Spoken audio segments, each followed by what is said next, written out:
हाँ बेटा, तो जो हम लेसन पढ़ रहे हैं, तो कौन सा लेसन है ये? हाँ, क्या है लेसन का नाम? हाँ, तो kingdom, Kings and early Republic. और इसमें हमने पहला जो उसमें किया, तो हमने ये देखा कि किस तरह से आज के मुकाबले में उस ज़माने में जो है वो लोग किस तरह से अपने राजा महाराजा को बनाते थे। तो उसमें हमने देखा कि जो वो लड़का सुबह सुबह सवेरे, वो हमने पिछले चैप्टर में पढ़ा कि अपने ग्रैंड पेरेंट्स को देख रहा है कि वो किस तरह से बड़े एंथुसिस्टिक होके कहीं जा रहे हैं। तो उनसे जब पूछा जाता है कि आप कहाँ जा रहे हैं, तो वो क्या कहते हैं कि हमें वोटिंग के लिए जाना है। तो ये सारा हमने पढ़ा कि ये क्या उस ज़माने में भी, जब हम हिस्ट्री की बात करते हैं, तो उस ज़माने में लोग जो है वो किस तरह से अपनी हुकूमत को बनाते थे। तो हमने देखा कि नहीं, कुछ और तरीका था जो कि हमने पिछले लेसन में पढ़ा। अब हम पहुंचे हैं कि जनपद के बारे में हमें पढ़ना है। और जब आप जनपद को देखेंगे अपने बुक में जाने से पहले, जब आप देखेंगे जनपद को, तो ये वैदिक पीरियड वहां पर आपको लिखा होगा, द वैदिक पीरियड। और यहां पर जो डेट लाइन लगाई गई है, that is circa 1500 BC to 600 BC। ये क्या होता है? हालांकि सही डेट लाइन जो वैदिक की है, दैट इज 1500 टू 600, ये 500 BC। तो इसके आसपास हम इसको मानते हैं। अगर हम एक्चुअल उसकी बात करेंगे, तो ये 100 साल का ये डिफरेंस जो है, इसको मैं आपको बताऊंगा, समझाऊंगा। वो ये है कि असल में जो महाजनपद आज का पीरियड है, वो असल में वैदिक पीरियड को एक्चुअली फॉलो करता है। किसको? और इसमें हमने एक और कॉन्सेप्ट पढ़ा, एक पढ़ा हमने अर्ली वैदिक और फिर पढ़ा लेट वैदिक। इसके बारे में आज, इससे पहले कि जनपदों के बारे में हम पढ़ेंगे। हालांकि मुख्तसर सा है जनपदों के बारे में, मुख्तसर सा यहां पर पढ़ना है, लेकिन मैंने इसको बीच में इस वजह से रखा ताकि आपको पहले ये वैदिक पीरियड का जो कॉन्सेप्ट है हमारे पास है, वो आपको समझ में आ जाए। तो इसको हम वैदिक एज भी कहते हैं। जब आप असल में प्रॉपर हिस्ट्री पर जब हम जाएंगे, तो इसको वैदिक एज भी कहते हैं। और इसको हम 1500 BC से 500 BC तक मानते हैं। हालांकि आपके चैप्टर में लिखा है 1500 टू 600 BC। तो मैंने पहले भी आपको बताया कि इससे ज़्यादा फर्क नहीं पड़ता है, लेकिन एक्चुअल भी पता होना चाहिए। और यहां पर ये क्यों है, ये आगे चलकर आपको डिस्कवर हो जाएगा कि क्यों है ये असल में अगर आप वहां देखोगे अपनी बुक में, वहां भी लिखा है late bronze age into iron age. लेकिन यहां आप याद रखना, जब हम ब्रॉन्ज एज से स्टार्ट करते हैं तो वैदिक पीरियड कहलाता है। बात समझ आई? जब हम आयरन एज का स्टार्ट करते हैं तो ये लेटर वैदिक पीरियड कहलाता है। असल में इसमें अगर आपको फर्क जानने की अगर वो आपको ख्वाहिश होगी कि हम किस तरह से वैदिक पीरियड और लेटर वैदिक, और इसमें काफ़ी ज़्यादा अंतर भी, काफ़ी ज़्यादा फ़र्क भी है, और उसको मैं आपको क्लियर करूंगा। आज मैं कोशिश करूंगा इस बात को पहले आपको समझने की। और जो इस ज़माने में यानी 1500 से लेके 500 BC तक जो भी लिटरेचर बना, उसको हम वैदिक लिटरेचर कहते हैं। और इसमें हमें पता है वेदास स्टार्ट हो गए आज से 3700 पहले, ये नॉर्थ वेस्टर्न एरिया में। और फिर ये लोग ईस्ट की तरफ बढ़े। कहां की तरफ? और ये गंगा का इलाका, यमुना का इलाका, ये इंपॉर्टेंट हो गया। और यहां पर जो वेदास जो है वो 1300 से 900 BC, एक्चुअल हम बात कर रहे हैं 1300 से 900 BC के आसपास सारे का सारे वैदिक लिटरेचर जो है ये फाइनलाइज हो गया। बात समझ आई? और ये कहां से कहां तक आप इसको मानेंगे? जब हम अर्ली अर्बन सिविलाइजेशन, जिसको हम हड़प्पन कल्चर या इंडस वैली सिविलाइजेशन कहते हैं, वहां से हम जब बात चलाते हैं, तो वहां से लेके सेकंड अर्बनाइजेशन, जब हम महाजनपद आज की बात करते हैं, याद रखना, यानी अर्ली अर्बनाइजेशन या फर्स्ट अर्बनाइजेशन, या आप समझ लीजिए end of the first urbanisation से, यानी इंडस वैली सिविलाइजेशन के एंड से जब सेकंड अर्बनाइजेशन इंडिया में स्टार्ट हो गई, जिनको हम महाजनपद आज कहते हैं, उस दौरान का पीरियड जो है ये असल में वैदिक पीरियड कहलाता है। बात समझ आई? यहां पर मुझे एक डीप, जिसको हम कह सकते हैं कि एक गॉज सा लगा इसमें आपके हिस्ट्री में, फिर ये कंफ्यूजन करता है। और ये शुरू में हमने देखा कि बीज और सतलुज के आसपास स्टार्ट हो गया नॉर्थ वेस्टर्न इंडिया से स्टार्ट हो गया और फिर ये इंगो गैंगेटिक प्लेन्स की तरफ चला गया, यानी 600 BC के आसपास जो यहाँ मार्क लगा हुआ है। तो उस जमाने में 600 के जमाने में ये गैंगेटिक इलाका ज्यादा इंपॉर्टेंट इसके लिए हो गया था। और ये जो वेदास जो हम देखते हैं, it is actually it forms the basis for the influential Brahmanical ideology जो उस जमाने में वजूद में आ गई। यानी जो हमने पहले भी देखा कि ब्राह्मण बहुत इंपॉर्टेंट हो गया है, he was at the top of the hierarchy, जो वर्ना सिस्टम था उसमें जो आ गया। तो और उस जमाने में एक किंगडम काफी खास मशहूर किंगडम हो गया, हालांकि एक किंगडम नहीं था, ये एक ट्राइबल यूनियन थी। बहुत सारे इंडो आर्यन ट्राइबल्स जो थे उन्होंने एक तरह से एक किंगडम सा तामीर किया था, जिसके गिर्द वो सारे के सारे रह रहे थे, जिसके अंडर जिसकी छत्र छाया में वो सभी पल बढ़ रहे थे। उनको हम कौरव किंगडम कहते हैं। क्या कहते हैं? कौरव किंगडम।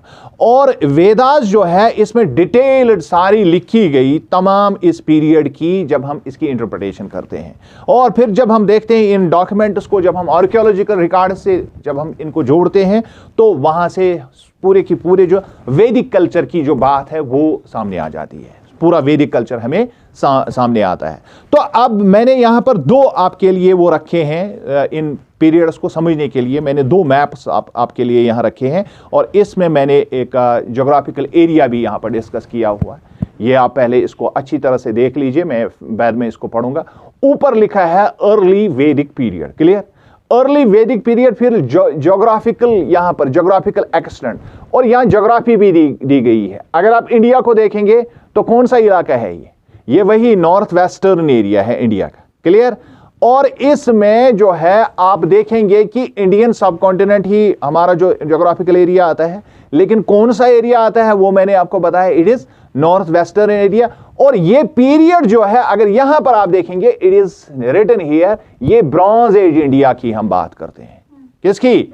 ये 1200 से 1100 BC के आसपास, क्लियर? हालांकि वेदास जो है इससे पहले स्टार्ट हो गए, लेकिन हम इसको जब हम एग्जैक्ट इसका एपिटोम जब हम मानते हैं तो 1200 से 1100 के आसपास, यानी 100 साल का जमाना है, इसको हम मानते हैं इस हिसाब से। और ये इंडस वैली सिविलाइजेशन के बाद, यानी उसके बाद ये स्टार्ट हुआ। यानी अगर हम इसको देखेंगे कि इट वाज प्रोसीडेड बाय, यहां लिखा है preceded by Indus valley civilisation, यानी इंडस वैली सिविलाइजेशन के बाद में ये वजूद में आ गया। और इसमें मुख्तलिफ जो पॉटरी के कल्चर्स हमने पिछले वाले चैप्टर में पढ़े कि किस तरह की पॉटरी इस्तेमाल होती थी, उनको भी असल में ज्योग्राफिकल एरिया के साथ साथ जब हम हिस्टोरिक उसकी देखते हैं तो वो पीरियडाइजेशन में काफ़ी मदद करते हैं कि कौन कौन से बर्तन, किस ज़माने के बर्तन कहाँ पर इस्तेमाल होते थे। जब आप आगे बड़े कॉन्सेप्ट्स जब आप हिस्ट्री के पढ़ोगे तो उसमें आपको ये समझ आ जाएगा। उसके बाद प्रेसिडेड बाय तो हमने पढ़ा कि इंडस वैली जो फॉलोड बाय लेट वैदिक पीरियड या लेटर वैदिक पीरियड यहां पर लिखा है। और यहां कौरव का किंगडम आता है, ये आपने देखा, यहां कौरव का किंगडम आता है, क्लियर? अब हम देखेंगे जो ये लेट वैदिक पीरियड जो है ये किस तरफ है। अब एरिया को डिफरेंशिएट कीजिए। अब देखिए ये लोग जो है ये ईस्ट की तरफ बढ़ रहे हैं। यहां पर आप देखेंगे ये नॉर्थ वेस्टर्न एरिया में है, आपको दिखता है ना यहां पर, बात समझ आई? और यहां पर क्या हो रहा है, ये ईस्ट की तरफ बढ़ रहे हैं और ये जो है ये इंडस का इलाका है और ये जो है ये गंगा का इलाका है। क्लियर आई बात समझ? अब अगर ये क्लियर दिमाग में आ गया तो आपको अच्छी तरह से समझ आ जाएगा कि वैदिक पीरियड और लेटर वैदिक पीरियड में क्या फर्क है। हालांकि वेद ही लिखे गए इस जमाने में, लेकिन वैदिक पीरियड का जमाना है जब बीज और सतलुज के आसपास ऋग्वेद लिखा गया। उसके बाद जो 3 वेद जो है वो गंगा के इलाके में लिखे गए, लेटर वैदिक में या लेट वैदिक पीरियड में हम उसको लेते हैं। और ये एज जो है ये ब्रॉन्ज नहीं है, आयरन एज है। That is what there is written, आपके बुक में लिखा हुआ है द वैदिक पीरियड। अब यहां लगाया हुआ है छोटा सा सी, इसको सिरका कहते हैं। That is around 1500 to 600 BC, late bronze age to iron age, ये लिखा है वहां पर। अब ये क्लियर हो गया ये कॉन्सेप्ट, ये पहले क्लियर हो जाता है तो उसके बाद हमें ये भी मान के चलना है कि इस जमाने का जो सोशल सिस्टम था लोगों का उसको भी समझने की थोड़ी बहुत जरूरत है, क्योंकि आगे चलकर ये बहुत सारा मदद करेगा आपको। क्योंकि जनपद बहुत हल्का सा कॉन्सेप्ट है, ये मैं कंप्लीट करूंगा 5 मिनट में जो आपकी बुक के हिसाब से, लेकिन इससे ज्यादा मुझे और कुछ पढ़ाना है ताकि आपको ये पीरियड अच्छी तरह से समझ आ जाए। बात समझ रहे हैं? इसमें हम देखते हैं कि सोसाइटी जो है ये पैट्रियार्किकल या जिसको पैट्रिलीनियल हम कहते हैं, यानी जिसमें मर्द ज्यादा इंपॉर्टेंट होता है। और अब आपको कल की वो बात समझ आ जाएगी कि शूद्राज के साथ साथ विमेन को भी समझा जाता था कि वेदास नहीं पढ़ सकते थे। तो दैट मीन्स कि अल्टीमेटली हम इस नतीजे पर पहुंचते हैं, ये तो हमें वेदास से ही पता चलता है कि अगर वेदास में औरतों को उसको पढ़ने की ममानियत थी, वो पढ़ नहीं सकती थी, तो सोसाइटी में डोमिनेंस किनकी थी? मर्दों की थी। तो यहां पर जब हम वैदिक सोसाइटी को देखते हैं तो एज अ सोशल सेटअप ये पैट्रियार्किकल सोसाइटी थी, या जिसको हम पैट्रिलिनियल सोसाइटी कहते हैं, यानी यहां मर्दों का दबदबा चल रहा था। बात समझ आई?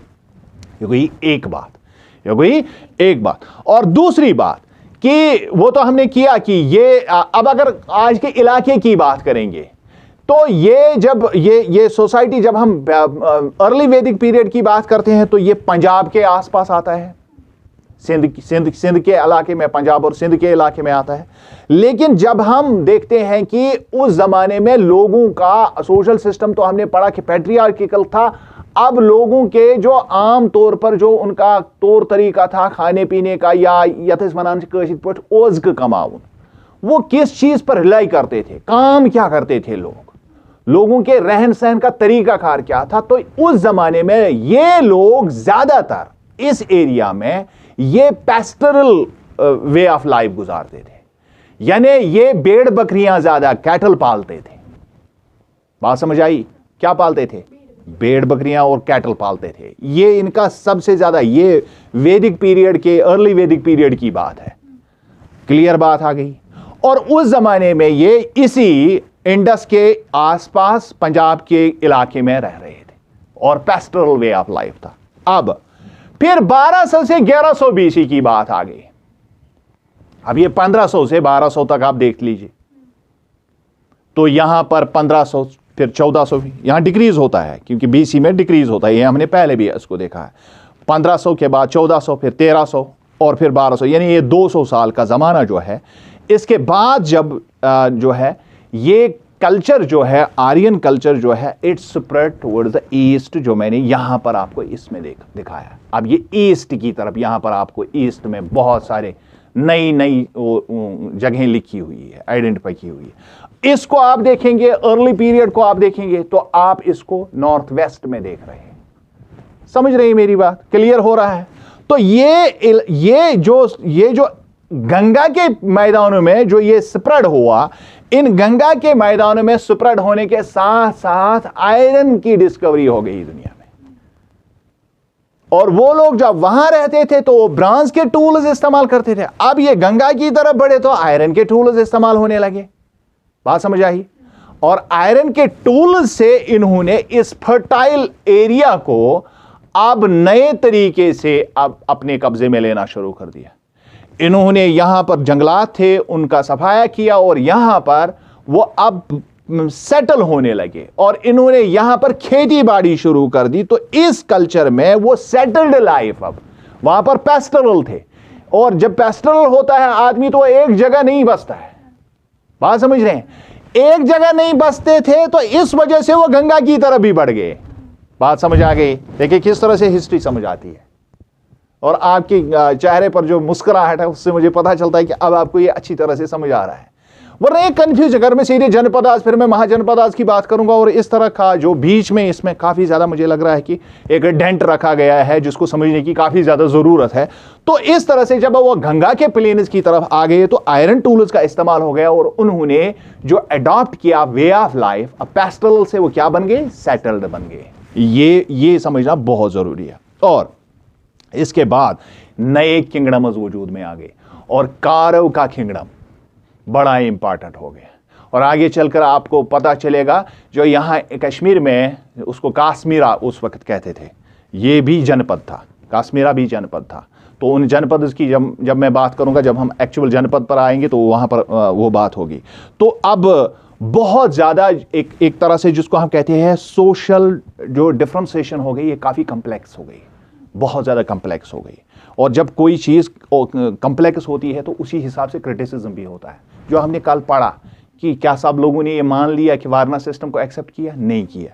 तो इसी वजह से जो कोडिफिकेशन, जो कौरव किंगडम्स के दौरान जो कोडिफिकेशन हो गई सोशल लॉज की, ये एक तरह से एक ऑर्थोडॉक्स एक तरीका था, जो ब्राह्मणिकल ऑर्थोडॉक्सी जिसको हम कह सकते हैं, ये इस पीरियड की खासियत है, इस पीरियड की खासियत है। और इसमें जब हम देखते हैं कि यही वजह हुआ कि जब हम महाजनपदास की बात करते हैं तो वो महाजनपदा का असल कहानी जो शुरू होती है वो मगाधा से स्टार्ट होता है। कहां से?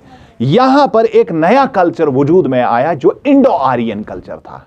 ये जब महाजनपदा पर हम जाएंगे तो आपको अच्छी तरह से, और उसमें इन ऑर्थोडॉक्सिकल जो ब्राह्मणिकल जो अब कानून था उसको चैलेंज किया गया।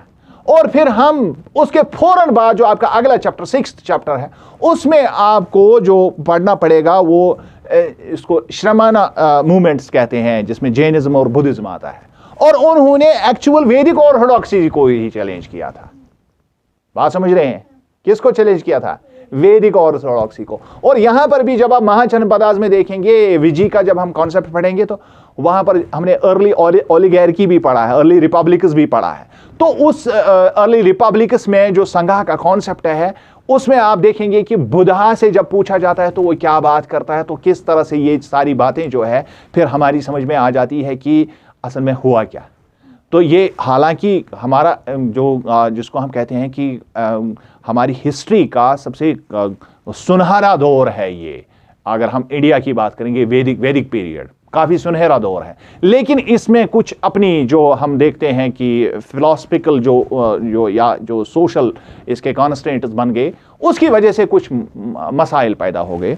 तो जिसको हम बाद में जो वैदिक ऑर्थोडॉक्सी जो है उसके खिलाफ चैलेंजेस को भी हम देखते हैं जैनिज्म और बुद्धिज्म के द्वारा। और उसके बाद जो सोशल क्लासेस जो है वो वजूद में आ गए।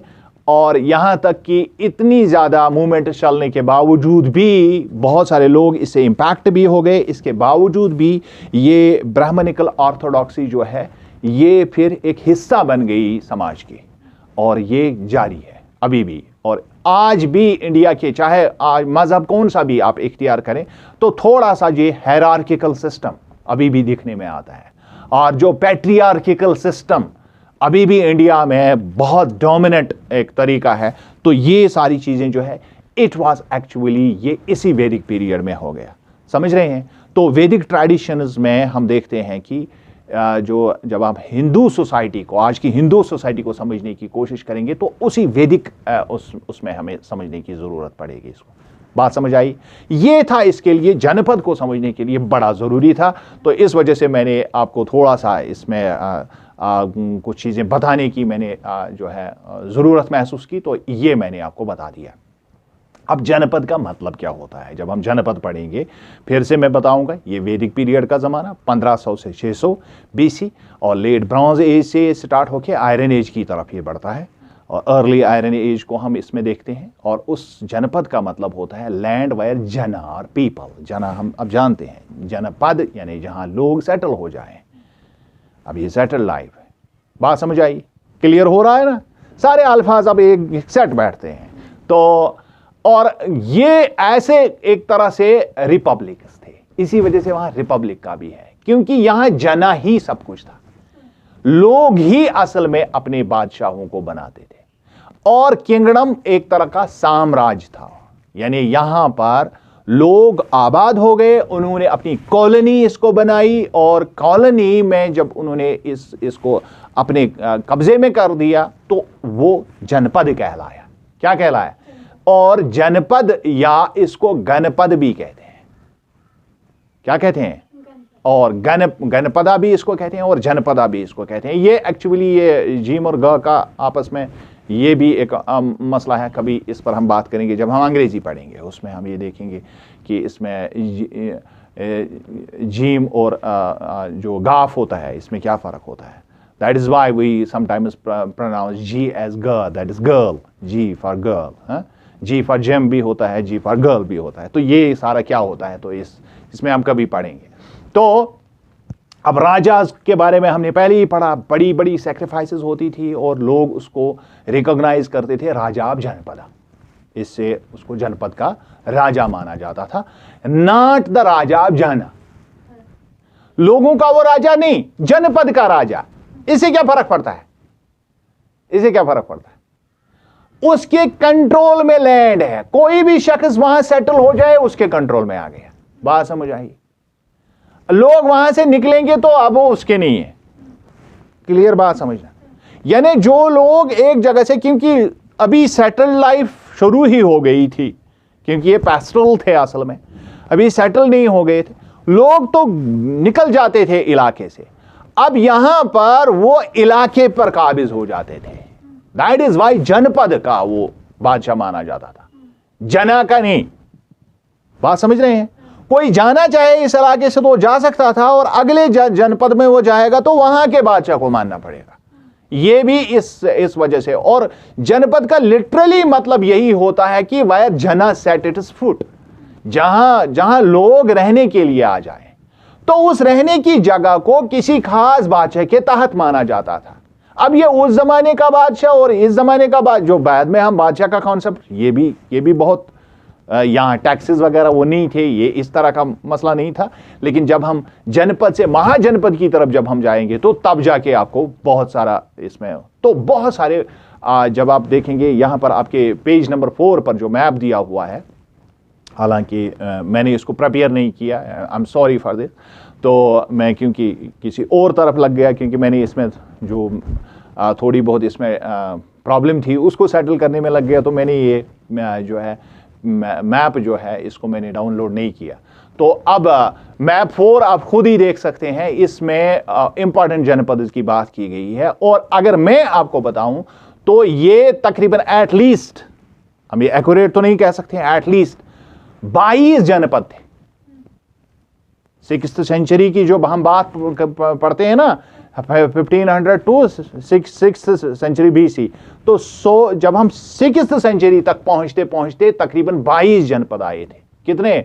और इनमें जो मशहूर जनपद जो थे आपकी, उसमें भी, इसमें अवंती, इसमें कोसाला, इसमें वात्सा, इसमें मगाधा, जो मैंने अभी जिक्र किया था, मगाधा, ये बड़े ही इंपॉर्टेंट जनपद। और वहां पर यह बात नहीं लिखी है, लेकिन मैंने आपको पहले भी बताया, मैं कश्मीर के बारे में भी आपको, काश्मीरा भी एक जनपद था, और यह कश्मीर वैली, जहलिम दरिया के आसपास, मॉडर्न जम्मू कश्मीर जिसको हम कहते हैं, यह काश्मीरा का जनपद कहलाता था। और ये जिसको हम एपिक एजेस कहते हैं, नागा रेस के अंडर था। यहां नागाज हुकूमत कर रहे थे। कौन से लोग? नागा हुकूमत कर रहे थे। और काश्मीरा जो था ये अलाइज थे कौरव किंग दुर्योधना के। यानी हमने महाभारत में हमने पांडव का साथ नहीं दिया, हमने कौरव का साथ दिया था। किनका? हमने कौरवों का साथ दिया था। और कौरव जो है, महाभारत की लड़ाई में कौरव जो है वो विलन समझे जाते हैं, हमने विलन का साथ दिया था उस जमाने में। बात समझ आई? तो ये चूंकि सियासत इसी तरह चलती है, कौन किसके साथ है। अब ये चूंकि जब हम कौरव किंग्स को देखते हैं तो ये काफ़ी ज़्यादा, मतलब जिसको हम कहते हैं कौरव डायनास्टी, बहुत ज़बरदस्त अहम थी उस ज़माने में। हालांकि इन्हीं के अंडर जो है वैदिक ट्रेडिशन पड़ा, लेकिन फिर लोग इनके मुखालिफ क्यों हो गए, उसकी वजह कहा जाता है कि इनकी पॉलिसीज जो थी वो सब्जेक्ट्स के एतबार से ठीक नहीं थी, लोगों को तकलीफ़ें थी, तो इस वजह से लोग इनकी मुखालफत करते। हम चूंकि इससे काफ़ी दूर थे और हमें एक्चुअल बादशाह के साथ वो थी, तो हम उसके पैरामाउंट इसी में आते थे। तो इस वजह से हमने जिसको हकीकी बादशाह जो उस ज़माने में था, कौरव किंग दुर्योधना, तो कश्मीर वालों ने उसका साथ दिया उस जमाने में। बात समझ रहे हैं? तो ये भी बड़ी मज़ेदार कहानी है इसमें। और आर्कियोलॉजिस्ट्स ने काफ़ी ज़्यादा, जब एक्सकेवेशन हो गई तो काफ़ी सेटलमेंट जो यहाँ पर निकली, उसमें आजकल के ज़माने में हम देखते हैं पुराना किला जो दिल्ली का है वो उसी ज़माने से ताल्लुक़ रखता है। और हस्तिनापुर ये मेरठ के नज़दीक है। और इसके अलावा 2 जगहें उत्तर प्रदेश में, एक का नाम है हो सकता है मैं इसको प्रोनाउंस सही करूं या ना करूं, उसको अतरंजीखारा या इस तरह का कुछ नाम है, अतरंजीखारा और इटा, ये दो इलाके हैं यूपी के। ये यहाँ पर जो है एक्सकैवेशन हो गई और यहाँ पर ये उस ज़माने से जनपद के ज़माने से ताल्लुक़ रखती है। क्लियर।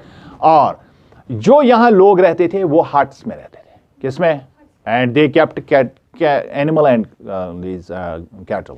ये बड़ा इंपॉर्टेंट है क्योंकि इनको काफ़ी ज़्यादा इसकी, हालांकि सेटल लाइफ भी हो गई, उसके बावजूद भी लेटर ऑन इन्होंने इनका साथ नहीं छोड़ा। तो मुख्तलिफ क्रॉप्स भी ये इनको भी ये जो है ग्रो करते थे। इनको भी इनकी भी काश्तकारी होती थी जिसमें राइस होता था, वीट होता था, बार्ली होती थी और मुख्तलिफ किस्म के पल्सेस, दालें और शीशम और मस्टर्ड, ये अहम उस ज़माने की थी। लेकिन एक चीज़ बड़ी अहम थी, इस ज़माने में उन्होंने नई चीज़ सीखी थी, नया एक चीज़ उगाने की, दैट वाज शुगर केन। और हम जानते हैं कि जो हमने चैप्टर 3 पढ़ा उसमें शुगर केन नहीं है, उसमें गन्ना नहीं है इस ज़माने में। और जो वो पॉट्स का इस्तेमाल करते थे, दे वर मेड ऑफ मिट्टी से बने हुए थे और अर्दन पॉट्स का इस्तेमाल करते थे।